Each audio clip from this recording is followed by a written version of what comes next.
నమస్తే. Welcome to our channel. నేను సంప్రే. ఈరోజు మనతో ప్రముఖ సీనియర్ జర్నలిస్ట్ దాము బాలాజీ గారు ఉన్నారు. వారితో మాట్లాడదాం. సార్ నమస్తే. నమస్తే. పిఠాపురంలో పవన్ గెలిస్తే నా పేరు మార్చుకుంటా అని చెప్పేసి పద్మనాభం గారు చెప్తున్నారు. ఎందుకు సార్ అంత టఫ్ ఛాన్సెస్ ఉన్నాయా? లేకపోతే ఛాన్సెస్ లేవా పవన్ కళ్యాణ్ గెలిచేవి? పవన్ కళ్యాణ్కి ఖచ్చితంగా టఫ్ ఉంది.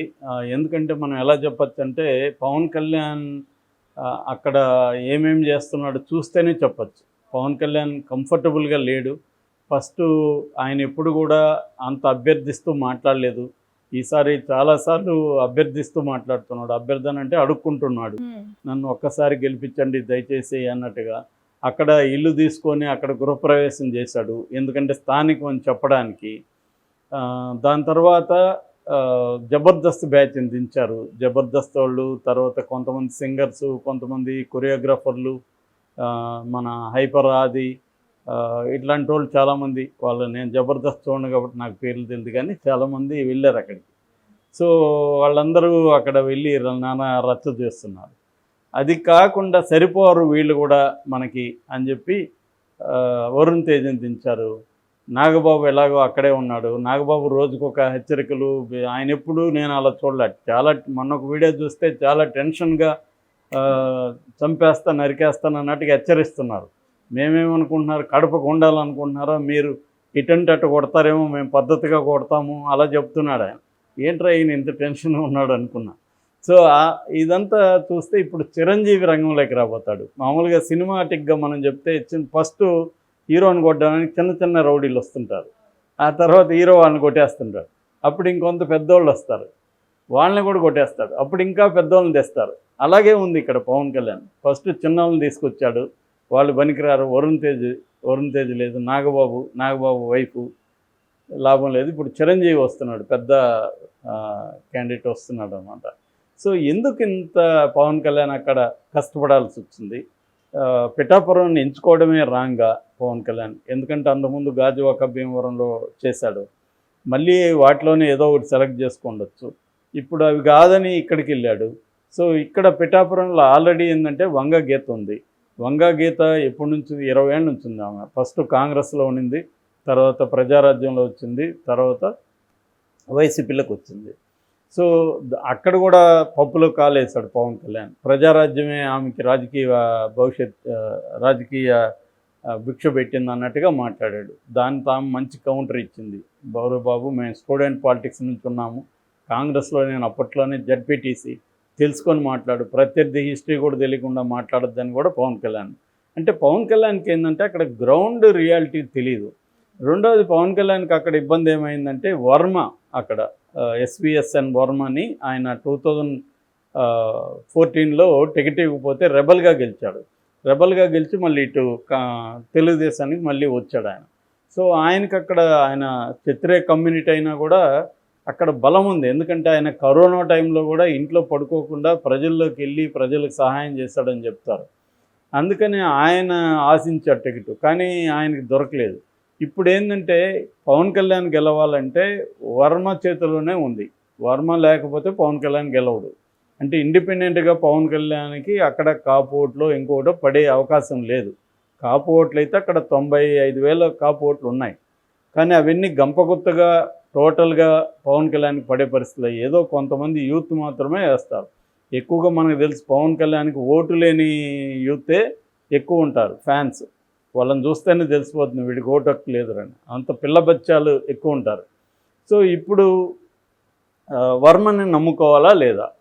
ఒక వెర్షన్ ఏమి వినిపిస్తుందంటే లోకేష్కే పవన్ కళ్యాణ్ అసెంబ్లీకి రావడం ఇష్టం లేదు, రేపొద్దున మనకు అనవసరంగా కాంపిటీషన్ అవుతుంది, పవన్ కళ్యాణ్ని కంట్రోల్ చేయడం కష్టం అవుతుంది, మన ఇమేజ్ వేరు, పవన్ కళ్యాణ్ ఇమేజ్ వేరు అని లోకేషే భయపడుతున్నాడని, దానివల్ల వర్మనే పవన్ కళ్యాణ్ ఓడిస్తాడని ఒక వెర్షన్ నడుస్తుంది. అది ఎంత నిజం అనేది మనకు తెలియదు, కానీ పాజిబుల్ అంటే పాజిబుల్ అది. ఎందుకంటే లోకేష్ మామూలుగానే సకల శాఖ మంత్రిగా బిహేవ్ చేశాడు 2014 నుంచి 19 వరకు. 10 లక్షల పైన బిల్లు ఉన్న ఫైల్, ఎనీ ఫైలు లోకేష్ దగ్గరికి పోవాలని చెప్పేవాళ్ళు. అప్పుడు ఖచ్చితంగా చంద్రబాబు ముఖ్యమంత్రి అయినప్పుడు లోకేష్ డిఫాక్టివ్ ముఖ్యమంత్రిగా పనిచేస్తాడు, అందులో డౌట్ లేదు. ఇక్కడ కూడా అంతే కదా, కేసీఆర్ పేరుకున్నాడు, కానీ పనిచేసిందంతా కూడా కేటీఆరే కదా. సహజంగా జరిగేది అది. ఇద్దరున్నప్పుడు, తండ్రి కొడుకులు ఉన్నప్పుడు జరుగుతుంది. సో రెండోది రేపు కాబోయే నాయకుడు కూడా లోకేషే కదా తెలుగుదేశానికి. సో అందువల్ల తను ఆ కైండ్ ఆఫ్ కంట్రోల్ పెట్టుకోవాల్సిన అవసరం లోకేష్కి కూడా ఉంటుంది. కాబట్టి ఇప్పుడు పవన్ కళ్యాణ్ వస్తే ఇంకొక పవర్ సెంటర్ అక్కడ తయారవుతుంది. సో ఆ పవర్ సెంటర్ తయారైతే లోకేష్కి ఇబ్బంది అవుతుంది. అందుకని లోకేష్ అతన్ని రానికుండా చూసుకోవాలనుకుంటున్నాడు అనేది ఒక వెర్షను. ఇక రెండో వెర్షను వైసీపీ వాళ్ళు కూడా దీన్ని సీరియస్గా తీసుకున్నారు. ఎందుకంటే పవన్ కళ్యాణ్ జగన్ని తిట్టినట్టుగా జగన్ ఇంకెవరు తిట్టలేదు. అంత ఘోరంగా జగన్ని పవన్ కళ్యాణ్ తిట్టాడు. అతను ప్రతి సమావేశంలో పవన్ కళ్యాణ్ పర్సనల్గా అటాక్ చేస్తాడు. నీ అంతు చూస్తా, నిన్ను దించేస్తా, నువ్వెంత, ఇట్లా ఆయన రెచ్చిపోయి ఊగుతూ సినిమాలో ఎట్లా మాట్లాడతాడో అంతకంటే 10 రెట్లు ఇక్కడ మాట్లాడతాడు. సో అంత ఆవేశం అవసరం లేదు, నిజానికి అంత ఎమోషన్ అవసరం లేదు. కానీ అంత ఎమోషనల్గా అతను యాక్ట్ చేస్తాడు. అది ఖచ్చితంగా యాక్టింగే. ఎందుకంటే జగన్ పట్ల అంత వ్యతిరేకత తనకి ఎందుకు ఉంది? సో ఉండాల్సిన అవసరం ఏంటి? వ్యక్తిగతంగా వీళ్ళిద్దరు ఏమైనా గొడవలు పడ్డారా? ఆస్తులు గొడవనా? ఏమీ లేదు కదా. సో అంత ఏమీ లేదు. అతను పవన్ కళ్యాణ్కి ఉండాల్సిన అవసరం లేదు. కానీ అతను ఓవర్ యాక్టింగ్ సినిమాల కంటే ఇక్కడ చేస్తున్నాడు. సో దానివల్ల జగన్ కూడా ఏమనుకుంటాడు, జగన్కి ఇటువంటి యాక్టింగ్ రాదు కాబట్టి అతను యాక్షన్లో దిగుతాడు. సో మాటలు కాకుండా జగన్ ఏం చేశాడంటే అక్కడ తన బలమైన నాయకులను అక్కడ మోహరించి చేశాడు.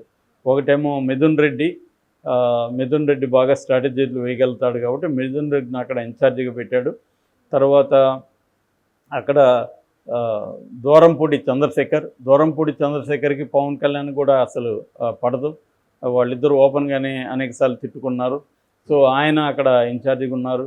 ఇక ముద్రగడ పద్మనాభానికి ఎందుకు మరి పవన్ కళ్యాణ్ అంటే బిగినింగ్లో పవన్ కళ్యాణ్ పార్టీలోకి వెళ్ళాలని కూడా అనుకున్నారు. ఫస్ట్ ఏమో వైసీపీ, దాని తర్వాత వైసీపీ వాళ్ళు ఆయన కోరికలను నెరవేర్చలేమని చెప్పేశారు. ఆయన కోరికలు ఏంటంటే తన చిన్న కొడుకు గిరి, మా ఇద్దరికైతే ఖచ్చితంగా సీట్లు ఇవ్వాలి, ఒకటి ఎంపీ ఒకటి ఎమ్మెల్యే, ఇంకా కుదిరితే కోడలకు కూడా ఇవ్వాలి. దానికి వైసీపీ రెడీగా లేదు.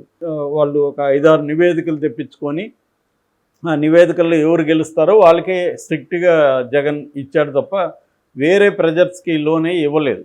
అందుకని ఇవ్వనని చెప్పేశారు. దాంతో జనసేనలో చేద్దాం అనుకున్నారు. జనసేనలో 2 రోజుల్లో పవన్ కళ్యాణ్ మీ ఇంటికి వస్తారన్నారు. ఆయన రాలేదు, ఫోన్ చేయలేదు, అసలు క్యారేజ్ చేయలేదు. దాంతో ఆయన కోపం వచ్చినట్టుంది. పవన్ కళ్యాణ్కి ఏంటంటే తను కాకుండా ఇంకొక పవర్ సెంటర్ జనసేనలో ఉంటే పవన్ భరించలేడు. అతనికి మనకి చూస్తే ఇప్పటికి 10 ఏళ్ళు అయింది పార్టీ పెట్టి. లీడర్స్ ఎవరున్నారు టక్కని ఒక 10 పేర్లు చెప్పండి అంటే మనం జనసేనలో ఎవరు స్టేట్ వైడ్ లీడర్షిప్ పేర్లు చెప్పలేం. ఒక నాదెండ్ల మనోహరు, ఒక నాగబాబు పొలిటికల్ లీడర్ లాగా ఎప్పుడు అనిపించాడు ఆయన. ఇక నాదెండ్ల కూడా అతను ఏదో సైడ్ కిక్ లాగా ఉంటాడు తప్ప ఇండిపెండెంట్ లీడర్ లాగా ఎప్పుడు లేడు.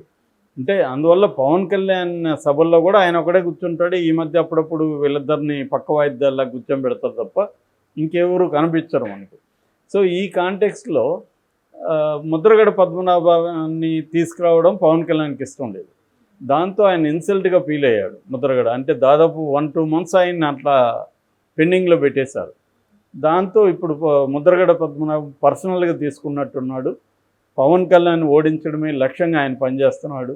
కాబట్టి ఈ కాంటెక్స్ట్లో ముద్రగడ నిన్న ఒక తీవ్రమైన స్టేట్మెంట్ ఇచ్చాడు. అదేంటంటే పవన్ కళ్యాణ్ గెలిస్తే నా పేరు మార్చుకుంటా, మామూలుగా ఛాలెంజ్లు చేసేటప్పుడు మేసం తీసుకుంటా, మగవాళ్ళైతే పేరు మార్చుకుంటా ఇలాగ చెప్తుంటారు. ఆ పేరు ఏంటంటే పద్మనాభ రెడ్డి అని పెట్టుకుంటాను అన్నాడు. మరి పద్మనాభ రెడ్డి అని ఎందుకు పెట్టుకుంటాను అన్నాడు తెలియదు. అంటే రెడ్డి అని ఎందుకు పెట్టుకుంటాను అన్నాడు. పద్మనాభ నాయుడు పెట్టుకోవచ్చు, లేకపోతే పద్మనాభ మొదలు సుందరేష్ అని పెట్టుకోవచ్చు, ఇంకేదో పేర్లు పెట్టుకోవచ్చు, కానీ రెడ్డి అని పెట్టుకుంటానని ఆయన అనౌన్స్ చేశాడు. సో మరి ముద్రగడ పద్మనాభం అనేది ఒక బ్రాండ్ అక్కడ లోకల్గా. ఇప్పుడు ఆ బ్రాండ్ మారిపోయి ముద్రగడ పద్మనాభ రెడ్డి అయిపోతే అంటే కాపులకు దూరం అయిపోతాడు కదా ఆయన. అదే ఆయన ఉద్దేశం కావచ్చు, నేను రెడ్లలో కలిసిపోతానని. అట్లా కులం అనేది ఎవడు మార్చుకోలేరు, బట్ ఆయన పేరు మాత్రం మార్చుకోవచ్చు ఎవడైనా. సో అట్లా నేను పేరు మార్చుకుంటాను అంటున్నాడు. మరి ఆయనకున్న కాన్ఫిడెన్సా లేకపోతే మైండ్ గేమ్? అంటే ఇక్కడ మైండ్ గేమ్కి కూడా ఛాన్స్ ఉంది. అంటే ప్రజల్లో పవన్ కళ్యాణ్ ఓడిపోతాడు కాబట్టి ధైర్యంగా ఆయన చెప్పగలుగుతున్నాడు అని ఒక పవన్ కళ్యాణ్ ఓడిపోతాడు అన్న ఒక మెసేజ్ని ప్రజల్లోకి తీసుకుపోవడం అనేది ఆయన ఉద్దేశం కావచ్చు. అందుకని ఆయన చెప్పినాడని మనం అనుకోవచ్చు. ఏదేమైనా పవన్ కళ్యాణ్ అయితే చెమట కారుస్తున్నాడు అక్కడ గెలవడానికి. గెలిచినా కూడా ఇప్పుడు పెద్దగా జనాల్లో ఉత్సాహం ఉండదు. ఇంత చెమటగా ఇస్తే గెలిచాడు లేకపోతే లేదు అన్న ఇది వచ్చేస్తుంది.